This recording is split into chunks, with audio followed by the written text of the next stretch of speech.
Hello students of class 10. Welcome back once again to the biology class. In our last class, we have learned till the external structure of the heart. Today we will learn from the internal structure of the heart and their functions. Now two auricles or atria are thin-walled structures and these are separated from each other by a thin arterial septum. The right atrium will receive the venous, that is the deoxygenated blood from the entire body through the superior and the inferior vena cava, and a sinoauricular node, in short we say as SI node, is present near the opening of the superior and the inferior vena cava. A similar node, that is known as the atrioventricular node, or in short we say as AV node. That AV node will be present near the lower right border of the interauricular septum. The left smaller atrium will receive the oxygenated blood from the lungs through the 4 pulmonary veins. If you have a book, you can go through the picture of the heart, then it will be more easier for you to understand. And the 2 auricles or atria are separated from the ventricles by 2 apertures which are guarded by the membranous valve. The valve will separate the right atrium from the right ventricle and is known as the right ventricular or right atrioventricular valve, or in other words we can also tell it as tricuspid valve. This tricuspid valve is made up of 3 flaps. The valve will separate the left atrium from the left ventricle, and then it will be known as the left atrioventricular valve. Understood? And these valves are attached with fine cords with the papillary muscles of the ventricular wall. These valves, what is the function? It will allow the blood flow only from the auricles to the ventricles and not in the opposite direction.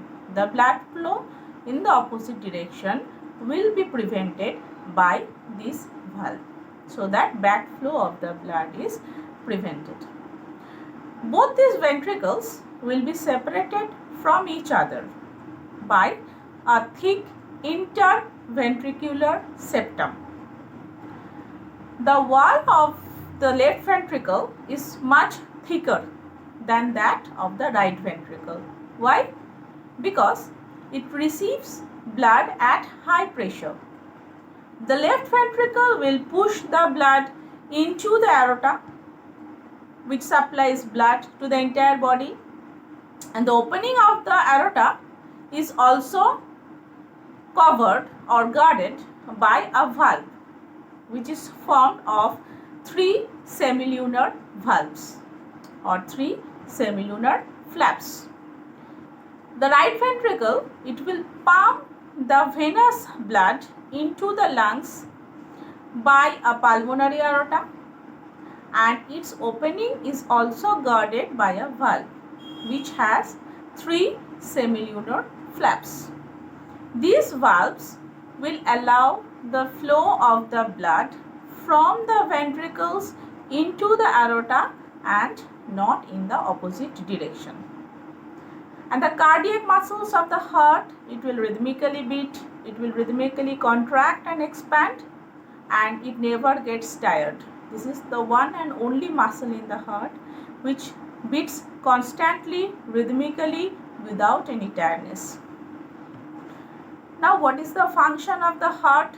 Heart is made up of a special type of muscle known as the cardiac muscle, which contracts and relaxes rhythmically. Now there is a special name which is given to the contraction of the heart. What is that? That is known as systole. And another term given to the relaxation of the heart is the diastole. Now you have to know another term, that is the cardiac cycle. One heartbeat is known as the cardiac cycle.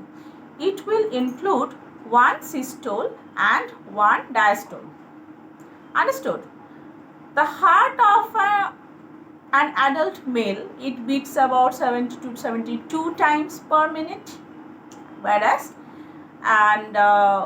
in the female it is a little bit near about, it's 2 or 3 times more or less. But in special circumstances, in special type of exercise, if a person is having some exercise, then the heartbeat systematically increases. Now when the 70 to 72 times per minute beating of the heart is completed, that is known as one cardiac cycle. And one cardiac cycle is completed in about 0.8 seconds. Whereas you know the pulse beats are about 75 per minute. In 1 minute it beats about 75 times. It is also called the pacemaker. Understood?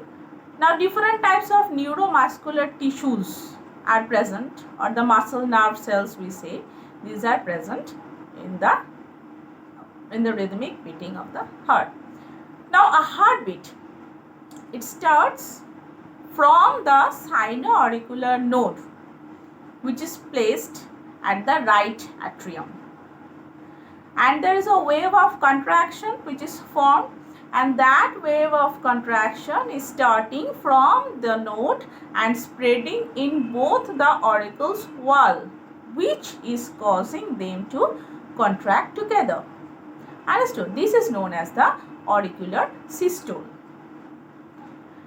And this goes on continuous rhythmic relaxation, beating of the heart, transfer of blood from this artery and veins, coming of the blood, oxygenated, deoxygenated, you know all these terms now. And this whole process goes on repeated continuously, by which the blood circulates in our whole body without stopping. This way all the body parts get oxygen, digested food and other materials which is required by that body. All the time it is receiving by means of blood.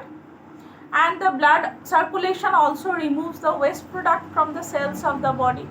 And the blood circulatory system in the human beings is an example of double circulation. Why double circulation? Because blood passes through the heart twice during each cycle. That is, the blood passes through the human heart 2 times to supply one to the whole body. And this double circulation of the blood includes the systemic circulation, another is the pulmonary circulation. Now what is systemic circulation? From the left ventricle, the oxygenated blood will enter the aorta. Yes, and it will give off the arteries to all the organs and the tissues of the body except lungs. And the blood will become deoxygenated. Why? Because it gives out the oxygen to the tissues. And this deoxygenated blood, it is returned to the right auricle by 2 veins. One is the superior vena cava, another is the inferior vena cava. And from the left ventricle to the right ventricle of the heart, the course of the blood, it is moving via the body organs except the lungs. Remember, this is called systemic circulation. This process is known as the systemic circulation. Understood?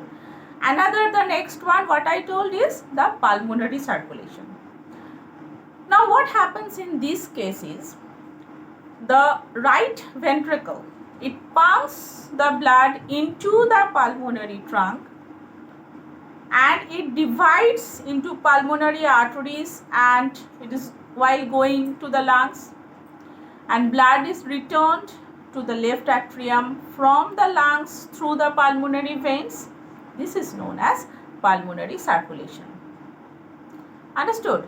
In cold-blooded animals like amphibians and different types of reptiles whose body temperature depends on the temperature of the environment, the requirement of energy is less. And these amphibians and many reptiles, they have three-chambered heart which consists of two atria and one ventricle. Now, due to incomplete division inside the heart, the oxygen and the deoxygenated blood mixes. The mixing of the blood, it reduces the production of the energy. However, these animals have double circulation also, as the blood enters the heart through two different circulations, and it receives oxygenated blood from the lungs, which is known as the pulmonary circulation. Pulmonary means which is something related with the lungs, and deoxygenated blood, it is received from the rest of the body by means of systemic circulation. Clear? Now, how many chambers does the heart of a fish have? Do you know? 2 chambers. It consists of one auricle and one ventricle. How does the fish, or how does the fish get its oxygen? The fish has gills. These gills help to oxygenate the blood.